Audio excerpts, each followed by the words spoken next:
Welcome back to Captain Slumber. I am so deeply glad you have chosen to be here tonight. You have done the hardest part of the day. You have made it to this moment. Find a position that allows your body to completely let go. Perhaps you need to adjust your pillow, fluffing it until it supports your head perfectly. Perhaps you need to pull the covers up, tucking them around your shoulders to seal in the warmth. Do that now. Make yourself a nest, a sanctuary. Close your eyes gently. There is nothing left to see today. There is nothing left to manage. Take a deep breath in, filling your lungs with calm, and let it out slowly, releasing everything that came before this moment. Tonight we are going on a long, slow journey. We are going to a place where time slows down.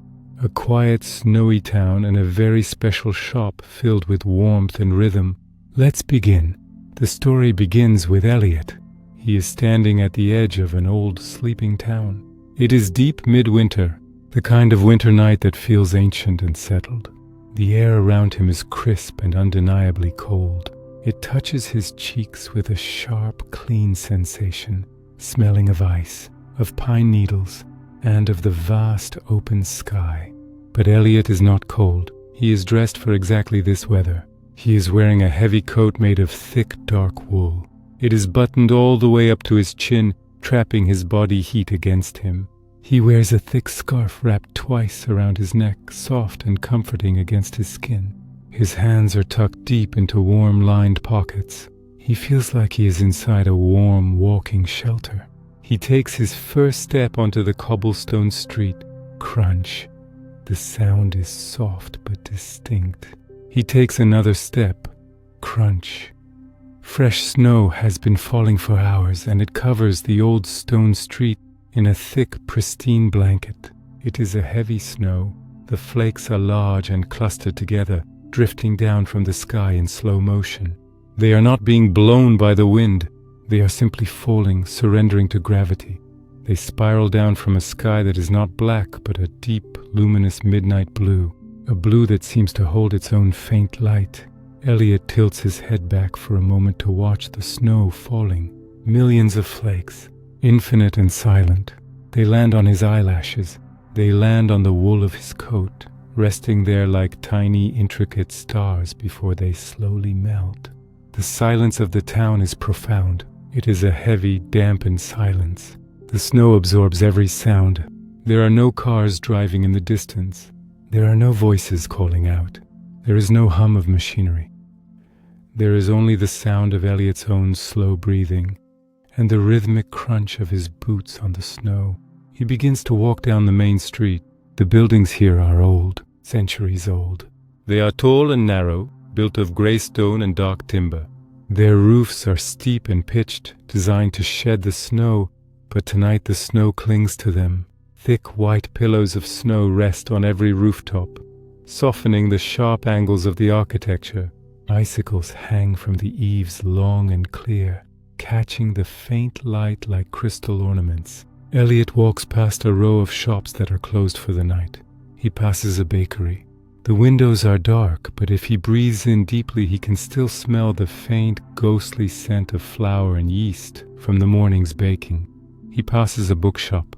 Its window is full of shadows, the books sleeping on their shelves, their stories waiting for morning. He passes a tailor's shop with rolls of fabric visible in the dim light. The street is illuminated by a row of old-fashioned iron street lamps. They are beautiful objects, painted black with glass panes that house a warm, yellow electric bulb that mimics the glow of gaslight. As Elliot walks through the pool of light cast by each lamp, he watches the snow. In the darkness, the snow is blue and gray, but as it falls through the cone of yellow light, it transforms. For a brief second, the snowflakes turn into gold, falling gold dust. Then they hit the ground and become white again. Elliot finds this incredibly peaceful to watch. Blue, gold, white, blue, gold, white. The rhythm of his walking is slow. He is in no hurry. There is nowhere he needs to be, no appointment to keep. He is simply enjoying the solitude. He is the only person awake in the world, or so it feels. The town feels like a stage set that has been created just for him. Just for this moment of peace. He walks further.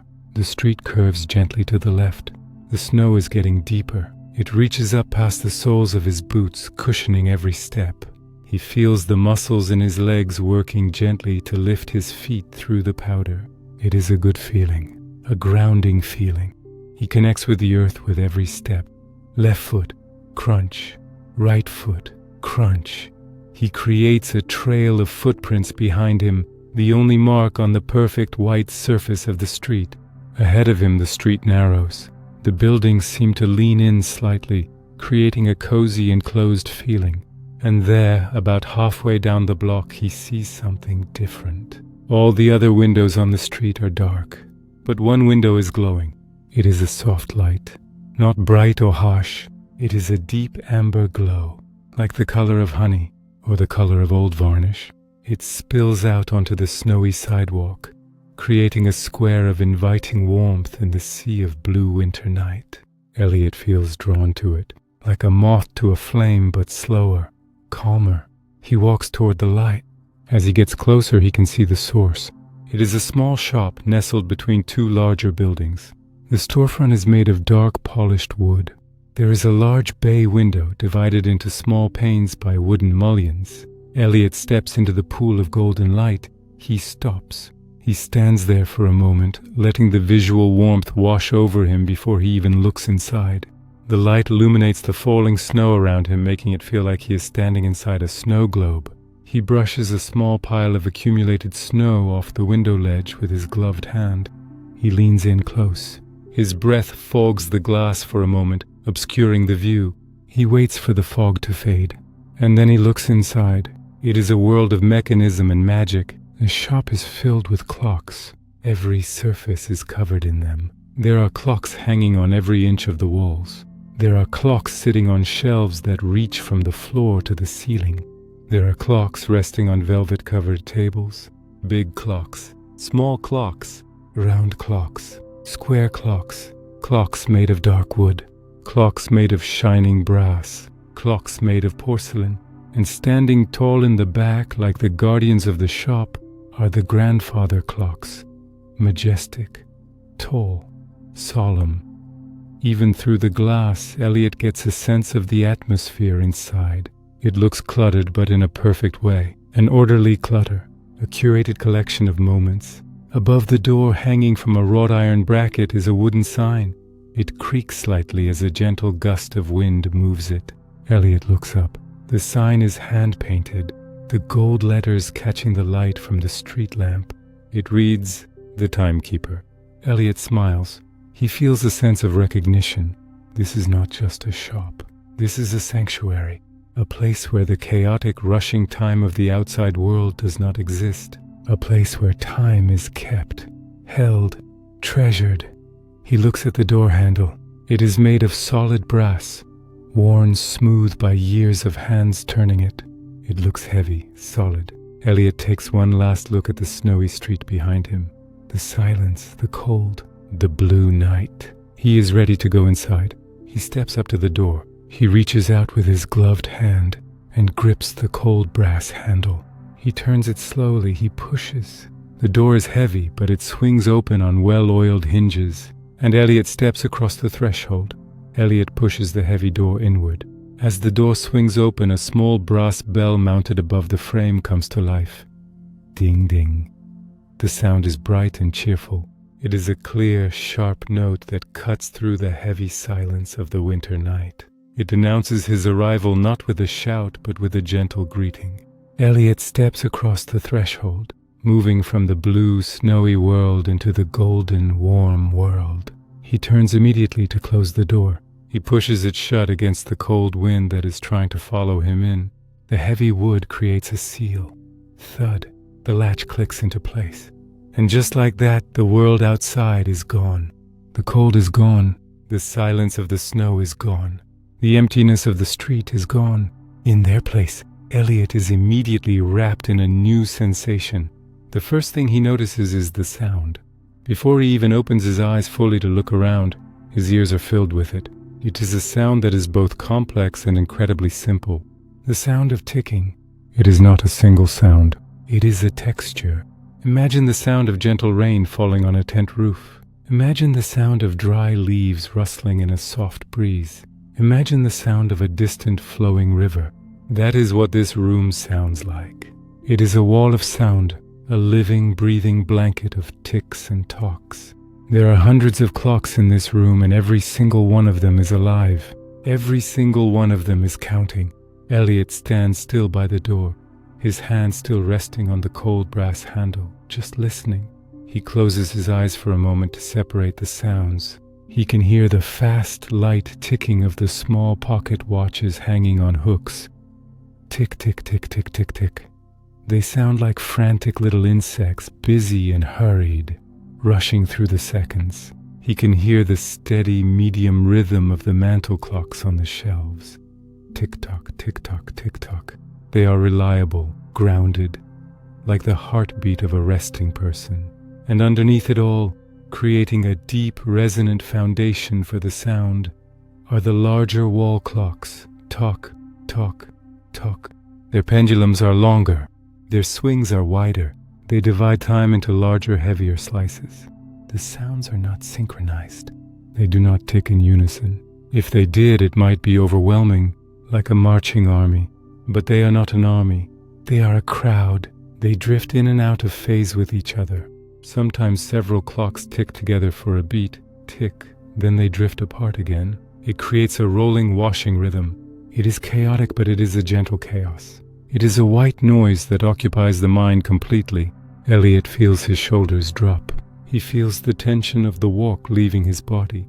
The sound is a shield. It fills the air so completely that there is no room for worry. There is no room for outside thoughts. There is only the rhythm, the endless, comforting rhythm of time moving forward, one tick at a time. Elliot opens his eyes and takes a deep breath. The air in the shop is a revelation. After the sharp, biting cleanliness of the winter air outside, the air in here is rich and thick. It tells a story of its own. He inhales slowly. The primary scent is wood, old wood. He smells the deep, spicy scent of mahogany. He smells the lighter, earthier scent of oak. He smells the sweet, nutty aroma of walnut. It is the smell of a forest that has been tamed and polished and cared for over 100 years. Underneath the wood there is the scent of oil, clock oil. It is a distinct metallic smell, but not unpleasant. It smells like lemon and mineral spirits. It smells like maintenance, like care. It is the smell of things that are fixed, things that work. And there is something else too, a faint sweetness. Perhaps it is beeswax polish. Perhaps it is the scent of old paper from the clock faces. Perhaps it is just the smell of time itself, captured in a warm room. And oh, the warmth. Elliot begins to unbutton his heavy wool coat. His fingers are stiff from the cold, but they fumble with the buttons, eager to let the heat in. In the center of the shop there is a cast iron stove. It is black and pot-bellied, standing on 4 curved legs. Through a small grate in the front, Elliot can see the orange glow of coals burning steadily. The stove radiates a powerful, silent heat. The heat ripples through the air, pushing back the chill of the door. It wraps around Elliot like a warm towel. He slides his coat off his shoulders. It feels heavy in his hands, burdened with the cold of the outside. He hangs it on a wooden coat rack standing near the entrance. Next, he unwinds his scarf. He pulls his gloves off, finger by finger. He places them in his pockets. Now, standing in just his sweater and trousers, he feels the true comfort of the shop. The warmth sinks into his clothes. It touches his skin. He rubs his hands together, feeling the blood return to his fingertips. He is safe here. He is warm here. He is ready to explore. Elliot begins to move deeper into the shop. The floor is made of wide, dark wooden planks. They are polished smooth by decades of feet. As he walks, they make a soft sound, creak. It is a gentle sound, adding to the conversation of the room. The shop is not large, but it feels infinite because of the density of detail. Everywhere he looks, there is something to see. The lighting is low and atmospheric. The shop is not lit by harsh overhead lights. Instead, there are several brass lamps scattered around the room. They have green glass shades that glow like emeralds. They cast pools of warm yellow light onto the surfaces of the tables and shelves. The rest of the room is in soft shadow. Dust motes dance in the cones of light. They float lazily, twisting and turning in the warm air currents rising from the stove. Elliot watches a single dust mote. It floats up, catches the light, turns gold, and then drifts down again. Everything here moves at its own pace. Elliot walks to a large wooden table in the center of the room. It is covered in velvet, deep crimson velvet. On the table sits a collection of mantel clocks. He leans in close to examine one. It is a beautiful object. It is made of black marble, heavy and cool. It has gold feet shaped like lion's paws. The face is white enamel with elegant Roman numerals painted in black. Elliot watches the hands. The second hand is not ticking. It is sweeping. It moves in a continuous smooth motion around the dial. Silent, relentless, fluid. He watches it complete a full circle. 1 minute, gone. But here, losing a minute doesn't feel like a loss. It feels like a deposit, a minute stored away in this quiet room. He moves to the next clock. This one is made of glass and brass. It is a skeleton clock. The inner workings are visible. He can see the gears turning, brass wheels with tiny teeth interlocking perfectly. One wheel turns another. That wheel turns another. Energy flowing from the spring to the escapement.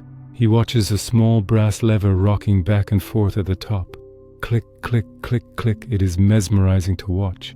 It is a mechanical heartbeat. Someone made this. Someone sat at a bench, filing these tiny pieces of metal, assembling them with tweezers and a magnifying glass. Someone breathed life into this cold metal. Elliot feels a sense of connection to that unknown maker. He moves away from the table and approaches the wall. The wall is covered in cuckoo clocks. They are carved from dark wood, shaped like little chalets or leaves. Long metal chains hang down from them, with heavy weights shaped like pine cones at the ends.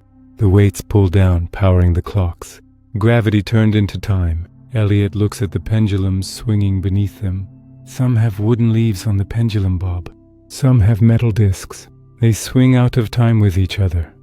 Left, right, left, right. It creates a visual rhythm that matches the auditory one. The whole room is swaying, gently, rocking like a cradle. Elliot feels his own body swaying slightly, imperceptibly, matching the motion of the room. His center of gravity lowers. His legs feel heavy. His breathing slows down. He is sinking with the shop. He is becoming part of the machinery. He walks toward a corner of the shop that is dimmer than the rest. Here the shelves are lined with books as well as clocks. Old leather-bound books about horology, about the science of time. The books smell of dry paper and glue. Nestled between the books is a carriage clock. It is a small rectangular clock with a brass handle on top, designed to be carried on journeys in the old days. Elliot imagines the person who owned it, traveling by horse-drawn carriage across a snowy landscape just like the one outside, holding this heavy little clock, listening to its ticking in the silence of the journey. The clock has a white face and delicate blue steel hands. Tip of the hour hand is shaped like a spade. Tip of the minute hand is a simple needle. It is beautiful in its simplicity. Elliot reaches out a finger. He doesn't touch the clock. He just hovers his finger near the glass. He can feel a tiny vibration in the air, the energy of the ticking, the release of the spring. It is alive. He turns his head. In the back of the shop there is a small workbench. This must be where the timekeeper works. It is messy but organized. There are tiny screwdrivers lined up in a row from large to microscopic. There are tweezers. There are small glass jars filled with screws and springs. There is a magnifying glass on a stand. And there, dismantled on the bench, is the heart of a clock. Brass plates, gears scattered like coins. It looks complicated, impossible to understand. But Elliot knows that to the timekeeper it makes perfect sense. Every piece has a place. Every piece has a purpose. Nothing is extra. Nothing is missing. There is a deep comfort in that thought, that things can be fixed. That broken time can be mended. That chaos can be put back into order. Elliot feels a profound sense of reassurance. The world outside is chaotic. The weather is wild. Life is unpredictable. But in here, in this shop, everything follows rules. Everything makes sense. Everything is ticking along exactly as it should. Elliot takes another deep breath, filling his lungs with the scent of wood and oil. He feels heavier now, slower. The walk through the snow tired him more than he realized. The warmth of the stove is soaking into his bones, making his muscles soft and loose. He is ready to stop exploring. He is ready to rest. He looks toward the back of the shop. There is a small alcove there, a private space, and in that alcove stands the biggest clock of them all, and next to it a chair. Elliot knows that is where he needs to go. He moves slowly across the creaking floorboards, heading toward the heart of the shop, heading toward the grandfather clock, heading towards sleep. Elliot stands before the alcove at the back of the shop. Here the light is dimmer, the shadows are deeper. It feels like a chapel, a private place. And standing in the center of this space is the king of the shop. A magnificent grandfather clock. It towers over Elliot. It stands nearly 7 feet tall, its presence commanding and solemn. It is made of dark, rich cherry wood that has aged to the color of deep wine. The wood glows in the faint light, reflecting the green lamps from the main room. The case is carved with intricate details. There are leaves winding up the columns. There is a scroll pattern at the very top. It is a masterpiece of craftsmanship, but as Elliot looks at it, he notices something important. It is silent. While the hundreds of other clocks in the shop are chatting away, ticking and talking in their chaotic rhythm, this clock is quiet. Its hands are frozen. They point to a time from long ago. Its pendulum hangs motionless in the darkness of the lower case. It is sleeping. It is waiting. It is waiting for Elliot. Elliot feels a sense of responsibility. He is here to serve the clock. He is here to wake it up, to bring it back into the rhythm of the world. This is the ritual. He steps closer. The floorboards creak softly under his boots, announcing his approach. He reaches into the pocket of his trousers. He pulls out a square of white cotton cloth. It is soft and clean. He folds it once, twice. He holds it in his hand. He begins to clean the clock. He starts at the very top, reaching up to dust the wooden molding. He moves the cloth slowly, left to right, left to right. He wipes away a thin layer of dust that has settled there. The dust dances in the air for a moment before disappearing. He moves his hand down the side columns. He follows the curves of the carved leaves. The wood feels smooth under the cloth. It feels cool and solid. He enjoys the friction. He enjoys the simple, repetitive motion of cleaning. Up and down, up and down. He is wiping away neglect. He is wiping away stillness. He cleans the base of the clock. He cleans the glass panels on the sides. When he is finished, he folds the cloth and puts it back in his pocket. The clock looks brighter now. It looks ready. Elliot turns his attention to the face of the clock. It is a beautiful thing. A silver dial with elegant black Roman numerals. The center of the dial is etched with a delicate floral pattern. The hands are made of black iron cut into intricate lacy shapes. To touch them, he must open the glass door. He locates the small brass knob on the right side of the hood. It is the size of a pea. He grips it with his thumb and forefinger. He turns it gently. The latch releases with a small click. He pulls the door open. Eek. The hinges protest softly. A high, thin squeak of age. It is a charming sound. The door swings open, revealing the face. There is no glass between Elliot and the mechanism now. He can see the keyholes. There are 3 of them in the face of the clock. 1 for the time, 1 for the chime, 1 for the strike. He needs the key. He looks inside the case on a small brass hook to the left. There it is, the winding key. It is made of brass shaped like a crank with a wooden handle. Elliot reaches in and takes it. It feels heavy in his hand, heavier than it looks. The metal is cold against his skin. The wooden handle is smooth, polished by generations of thumbs. He holds it for a moment, feeling its weight. This is the tool of energy. This is how he transfers his strength into the clock. He steps forward. He brings the key up to the clock face. He aims for the first hole on the right, the chime train. He inserts the key. Metal touches metal. It slides in smoothly. It fits perfectly, a satisfying connection. Now he begins to wind. He grips the wooden handle firmly. He turns his wrist clockwise, click. The sound is loud and distinct. It is the sound of a ratchet engaging, a strong mechanical sound. Click, he feels the resistance. He is lifting a heavy iron weight inside the case. He pulls the weight up against gravity. Click, he turns, click. He pauses. He turns, click. The rhythm is slow. He does not rush. He treats each turn as a separate event. Click, click, click. He can feel the tension building in the spring. He can feel the weight rising higher inside the dark wooden tower. He winds until he feels a firm resistance. The weight is at the top. It is full of potential energy. It is ready to fall slowly, powering the clock for a week. He removes the key. He moves to the center hole, the time train. This is the most important one. This is the heartbeat. He inserts the key. He begins to turn. Click. The sound is slightly deeper on this one. Click, click, click.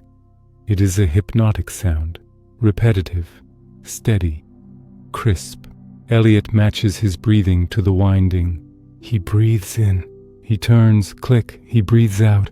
He turns, click. His mind clears with every rotation.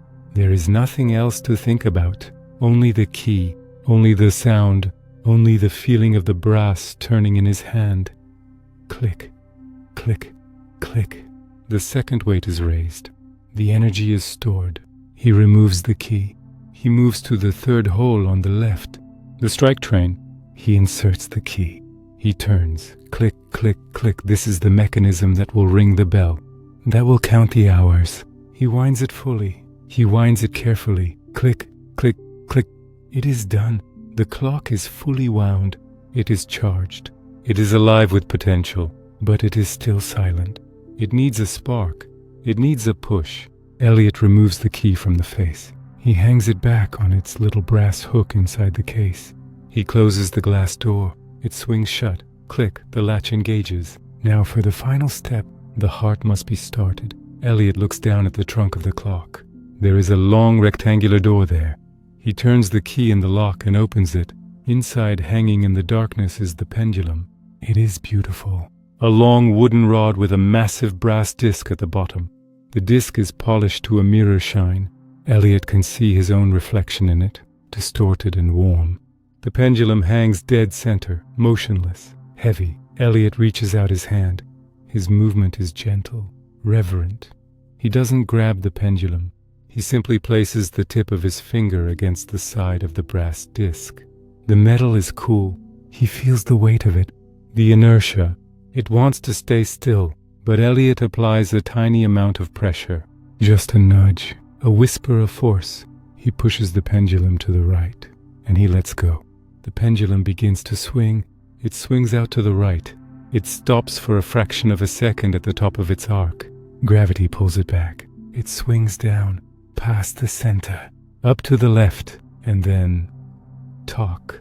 The sound is deep, resonant. It vibrates through the wood of the case. It vibrates through the floorboards. It vibrates through Elliot. The pendulum swings back. Tick. It is a lower, woodier sound than the first. Talk. Tick. Talk. The clock has caught the rhythm. The escapement is engaging. The heartbeat has started. It is a slow, majestic rhythm, much slower than the frantic little clocks on the wall. This is a slow pulse. 1 second. And another. Talk. Tick. Talk. Tick. Elliot stands there, crouching slightly, watching the pendulum. He watches the brass disc swing through the shadows. A flash of gold. Darkness. A flash of gold. Darkness. The motion is perfect. It is the definition of regularity. It is soothing to watch. Back and forth, like a swing, like a cradle, like the tides. Elliot feels a deep sense of satisfaction. He has done his job. He has fixed the silence. He has brought the clock back to life. He closes the lower door gently. He does not want to disturb the air around the pendulum. The door clicks shut, but the sound comes through the wood. Muffled now, but still strong. Talk, tick, talk. It is a comforting, heavy heartbeat that anchors the entire room. The other clocks seem to fade into the background. Their little ticks and clicks become just texture. But the grandfather clock provides the structure, the beat. Elliot stands up straight. He takes a step back. He listens to the room. The harmony is complete. The air is filled with the sound of time, safe time, measured time. There is no rush here, only the steady, reassuring passage of moments. Elliot feels his shoulders drop even further. His work is done. The ritual is complete. Now it is time for him to enjoy the sanctuary he has found. He turns away from the clock, moving slowly. His body feels heavy and relaxed. The simple physical act of cleaning and winding has grounded him. It has taken him out of his head and into his hands, and now his hands are tired. His legs are tired. He is ready to stop moving. He is ready to be still. He looks across the alcove. In the corner, bathed in the soft light of a floor lamp, is a chair. It is the perfect chair for this room, a wingback armchair, upholstered in deep crushed red velvet. It looks soft. It looks deep. It looks like it has been waiting for him, just like the clock was. There is a small wooden footstool in front of it. Elliot walks toward the chair. The floorboards creak one last time. He reaches the chair, he turns, and he prepares to sit, to surrender to the rhythm, to surrender to the warmth, to surrender to the sleep that is waiting for him in the velvet shadows.